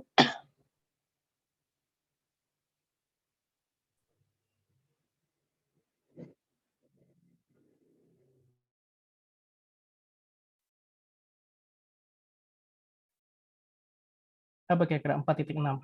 Berarti di sini siswanya diminta menginvestigasi tentang peran protista itu apa saja. Kira-kira siswa bisa tahu peran protista itu dari mana? Apakah dari kegiatan eksperimen?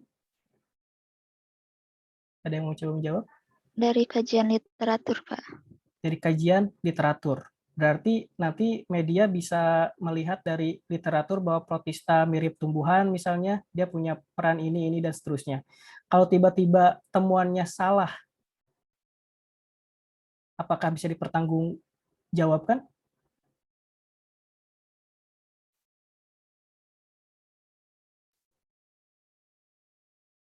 Kalau menurut media ini model pembelajarannya apa? Discovery learning, Pak. Dengan alasan? Karena nanti ada media bingung sih Pak kalau misalnya itu laporan hasil investigasinya itu lewat praktikum atau bagaimana, karena kalau lewat praktikum peran protistanya mungkin siswa belum paham Pak. Oke, di sini ada kata-kata yang membingungkan, laporan hasil investigasi. Seolah-olah kita tuh diminta menginvestigasi, seperti seolah-olah menyelidiki sesuatu ya. Yang padahal kan kalau misalkan kita praktikum, memang kalau kita mengamati protista di dalam mikroskop, apakah kita tahu bahwa protista ini punya peran untuk A, B, dan C? Enggak juga kan? Iya Pak, belum kalau tentu kita tahu. Kalau lihat mikroskop yang kita lihat cuma strukturnya aja. Strukturnya gini, geraknya gitu, ya udah. Tapi untuk si perannya tidak bisa dengan praktikum. Makanya perannya dengan kajian literatur. Dan setelah kajian literatur, pasti peran protista itu akan selalu seperti itu. Jadi kalau siswanya salah menyebutkan peran protista, sudah pasti ini punya nilai salah dan benar secara mutlak karena kajian literatur. Makanya ini DL. Meskipun seolah-olah praktikumnya tetap hanya melihat struktur, tidak melihat sampai ke peran. Gitu aja ya untuk bisa membedakan DL. Kayaknya itu aja deh. Kita udah hampir jam 5 nih. Kayaknya perlu ada tanya jawab juga biar lebih interaktif. Kayaknya stop aja dulu ya sampai situ. Selanjutnya saya serahkan aja dulu ke moderator. Terima kasih. Baik, karena materi sudah selesai dipaparkan, mungkin kita masuk ke sesi diskusi. Silakan rekan-rekan jika ada pertanyaan bisa langsung menyalakan mikrofonnya dengan menyebutkan nama terlebih dahulu. Tetapi kita batasi untuk 1 orang penanya saja ya. Wah, 1 orang ya, udah terlalu ini ya mepet ya. Waktunya sudah mepet, Bapak. Assalamualaikum. Tuh ada tuh. Boleh? Silakan. Ibu moderator. Silakan, Saudara Rifki, jika ada pertanyaan boleh disampaikan. Oke, terima kasih atas kesempatannya. Assalamualaikum warahmatullahi wabarakatuh. Pada Pak Rian, alhamdulillah penjelasannya sangat rinci sekali sehingga saya sangat mengerti perbedaan dari keempat model-model tersebut. Yang ingin saya tanyakan terkait tentang inquiry, karena kan tadi ada statement bahwa di kita untuk siswa SMA khususnya memang agak sulit untuk melakukan inquiry secara open inquiry, yaitu level 4. Dan memang harus kita mulai dulu dari awal, dari yang course inquiry, kemudian ke guided inquiry. Nah, berdasarkan struktur KD yang ada di kurikulum kita untuk tingkat SMA, baiknya kita mulai dari mana dulu gitu untuk inquiry itu, supaya nanti memang menghasilkan siswa yang bisa melakukan open inquiry.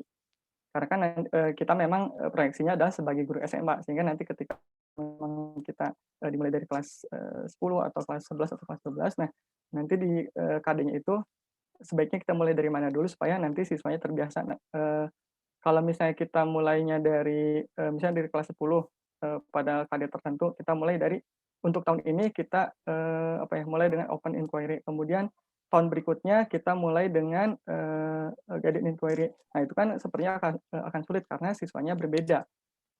Nah, kira-kira bagaimana, Pak? Terima kasih. Baik, terima kasih atas pertanyaannya. Mungkin bisa langsung dijawab oleh Bapak. Baik. Yang jelas kalau untuk inquiry tentu levelnya pasti 1 dulu. Kita harus menerapkan level 1 dulu, nanti sudah terbiasa level 2, 3, dan seterusnya. Kalau misalkan ditanya kalau dari kelas 1, kita bisa mulai level 1 di kelas 1, ini kalau nggak salah kelas 1, nah ini kelas 10 SMA. Kalau kita cek ada 1 indikator atau 1 KD yang 4.10 menyajikan karya yang menunjukkan interaksi antar komponen ekosistem. Karya di sini kan masih tidak tersirat secara eksplisit apakah karyanya berupa produk ataukah karyanya berupa laporan hasil observasi, karena laporan hasil observasi juga bisa dikatakan sebagai sebuah karya ilmiah. Kalau di sini menunjukkan interaksi antar komponen ekosistem, tentu antar komponen ekosistem ini ada biotik dan abiotik. Nah, kalau kita mau memainkan variabel bebas dan terikat, di sini juga bisa. Misalnya, siswa diminta melakukan observasi ke kebun halaman sekolah dan diminta untuk memilih plot titik tertentu, misalnya titik 1 mau di bawah pohon yang rindang, titik yang kedua di bawah di tengah kebun yang terpapar matahari full, kalau yang ketiga misalnya di kolam misalnya. Nah, nanti di situ dicek komponen abiotiknya ada apa saja, komponen biotiknya ada apa saja, dan seterusnya. Sampai nanti diteliti oleh siswa bahwa apakah ada kaitan dari komponen abiotik yang berbeda terhadap jumlah komponen biotik yang terdapat di bawahnya. Nah, misalnya seperti itu. Jadi, apakah ketika komponen abiotiknya di bawah pohon yang rindang, yang artinya intensitas cahaya mataharinya sedikit, apakah jumlah komponen biotiknya di situ lebih banyak atau tidak, itu juga sudah bisa memainkan pengaruh antara variabel bebas dan terikat. Karena kita bisa membedakan apakah di tempat yang terpapar sinar matahari sebagai komponen abiotik, jangan-jangan komponen biotiknya cuma rumput, nggak ada serangga sama sekali, karena serangga lebih suka berada di bawah naungan, nah misalnya seperti itu. Nah, di dalam hal ini, 4.10 masih berpotensi untuk jadi inquiry level 1 dulu untuk kelas yang 10. Nah, nanti untuk kelas yang 10, setelah selesai tentu dia akan naik ke kelas yang kedua. Kalau kelas yang kedua, lanjut aja. Kita bisa cek apakah dia berpotensi ke level yang kedua atau tidak. Kalau tidak bisa ke level yang kedua, stay aja terus di level yang ke-1. Toh sebenarnya itu juga masih berinquiry. Jadi meskipun level 1, dia masih tetap berinquiry, tapi inquiry-nya masih level basic saja. Jadi nanti kita bisa cek lagi di kelas yang kedua, kira-kira level yang selanjutnya untuk bisa diterapkan inquiry yang mana. Nah, ini nih, menyajikan data hasil pengamatan struktur jaringan. Nanti kita kan struktur jaringan ini bisa dikaitkan dengan habitatnya. Kalau struktur jaringan eceng gondok yang terpapar air polutan, kira-kira ruang antar selnya lebih luas nggak dengan eceng gondok yang habitatnya di air yang tidak terpapar oleh polutan, misalnya seperti itu. Di sini bisa masuk lagi inquiry. Level 2 kalau masih bisa. Kalau nggak bisa, level 1 aja terus. Gitu paling. Akang mungkin ya saya panggilnya, Kang Rifki. Jangan Akang, Pak. Saya masih Apa muda. dong? Oh iya, siap. Satu lagi, Pak, berarti harus ada kerjasama antara guru tiap tingkatan ya, tiap kelas 10, kelas 11, dan kelas 12. Karena kan kalau misalnya kita mengajar di kelas 11, kita gunakan inquiry jadi untuk sebagai modal inquiry siswa. Iya, betul. Dan ketika ke kelas 11, karena memang tidak ada kerjasama atau tidak ada komunikasi, ya gurunya tidak melanjutkan inquiry, ya berarti akan jadi percuma juga ya. Ya, makanya kelemahan pembelajaran di kita tuh nggak ada lesson study-nya, Kang. Kalau ada lesson study-nya, setiap lesson study kan punya tim nanti, bisa saling melakukan plan dusinya masing-masing. Bisa saling mengkoreksi nanti. Nah, sayangnya kita belum ada lesson study, belum terbiasa. Kalau dibiasakan, pasti akan sinkron antara kelas 10, 11, 12, di mana guru kelas 12 nanti akan ikut mengobservasi guru yang ada di kelas 1. Jadi tim lesson study. Kita belum terbiasa sih, memang agak sulit untuk bisa mensinkronkan. Terima kasih, Kang Pak Rian. Sama-sama, Kang Pak Rifki.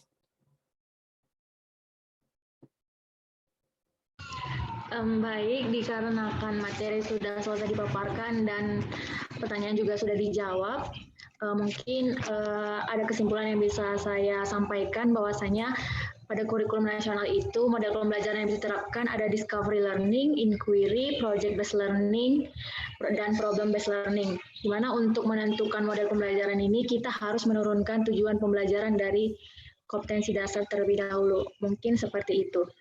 Selanjutnya kita akan melakukan sesi foto terlebih dahulu. Jadi buat rekan-rekan semuanya diharapkan untuk menyalakan kameranya.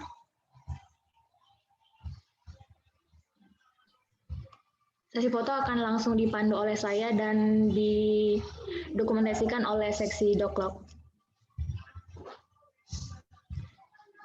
Silakan yang belum menyalakan kamera bisa segera dinyalakan. Baik, kita langsung mulai ya. Dimulai dari slide yang pertama. 1, 2, 3.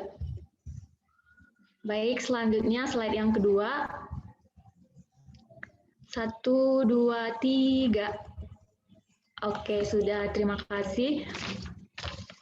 Mungkin sebelum agenda penutup ada prakata yang disampaikan terlebih dahulu dari Koordinator Divisi Penalaran dan Intelektual atau yang mewakilinya, saya persilakan.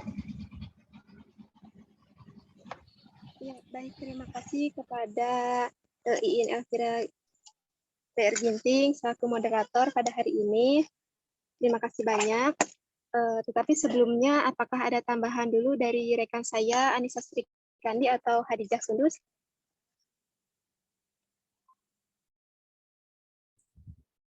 Tidak, Tega, silakan dilanjutkan. Ya, baik. Terima kasih. Bismillahirrahmanirrahim. Assalamualaikum warahmatullahi wabarakatuh. Yang terhormat Bapak Rian Syah, Magister Pendidikan, selaku materi di Lekko pada hari ini. Kemudian yang saya hormati Ketua BPO Himapio beserta jajarannya. Kemudian yang saya hormati Ketua Himapio beserta jajaran steering komit dan rekan pengurus serta peserta Bileko pada hari ini yang saya hormati dan saya banggakan. Puji syukur kehadirat Allah Subhanahu wa Ta'ala yang telah melimpahkan rahmat dan hidayahnya kepada kita sehingga alhamdulillah kita dapat berkumpul dan belajar bersama di room ini yang insya Allah dalam keadaan sehat walafiat sembari menunggu waktu berbuka puasa seperti itu.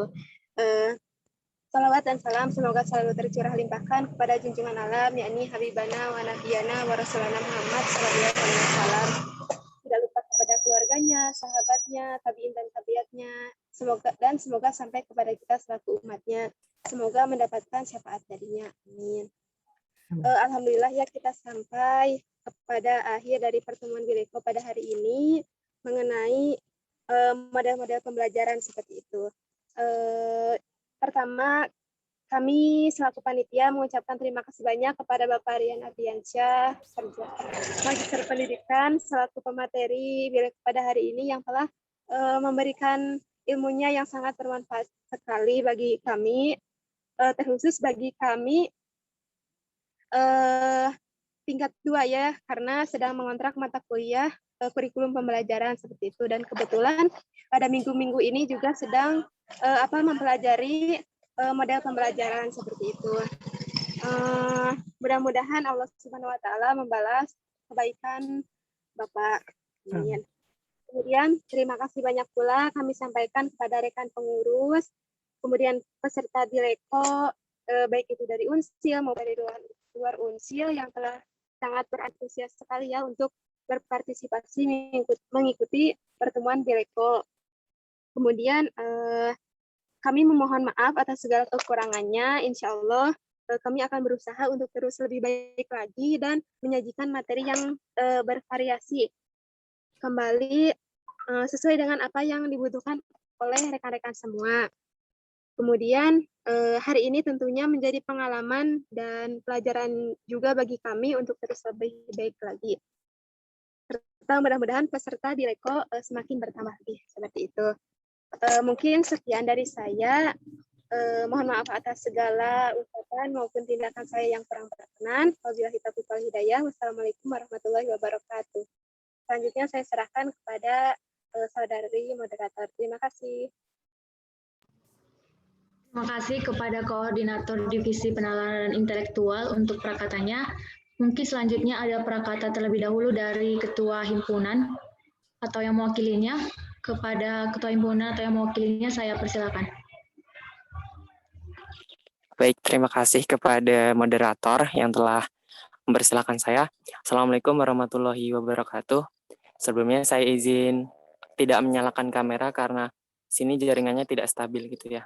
Yang terhormat Bapak Rian Ardiansyah, Magister Pendidikan selaku pemateri pada pertemuan Bileko kali ini.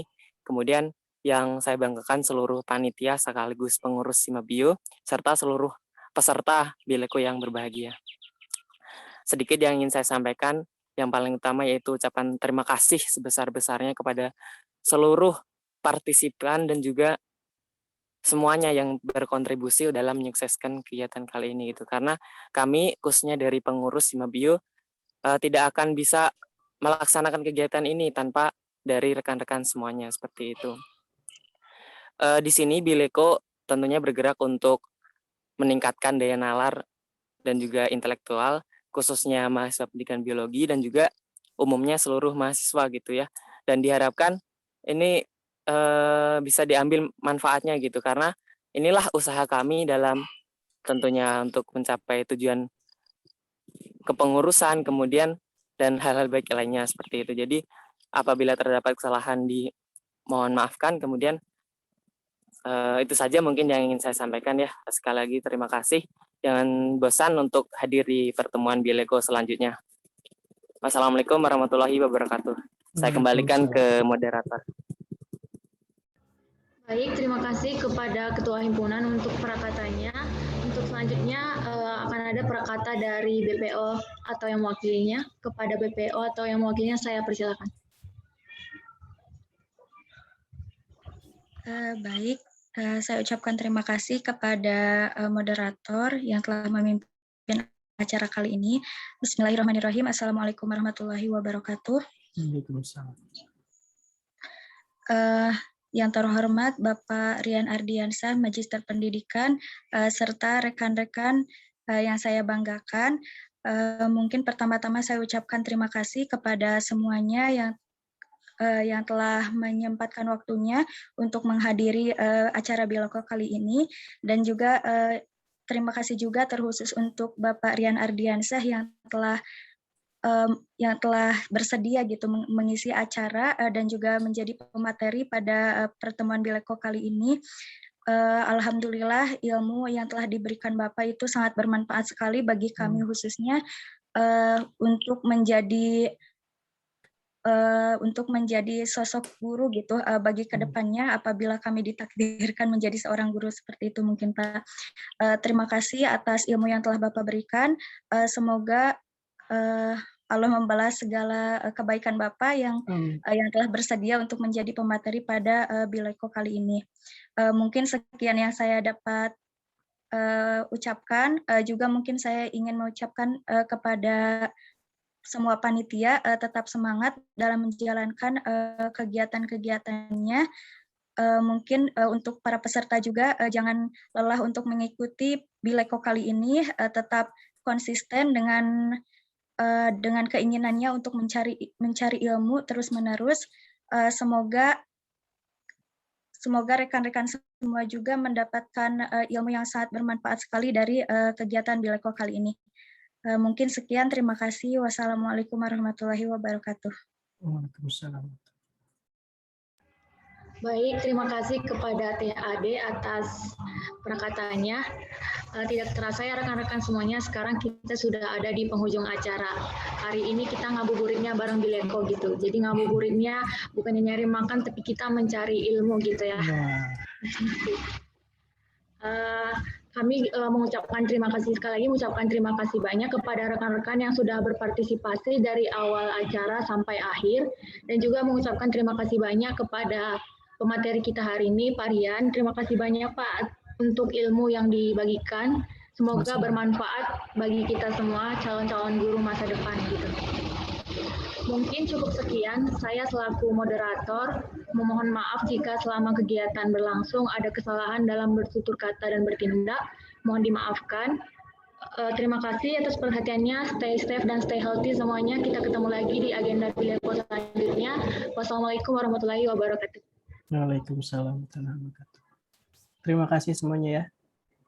Terima kasih Bapak. Sama-sama. Terima kasih Pak.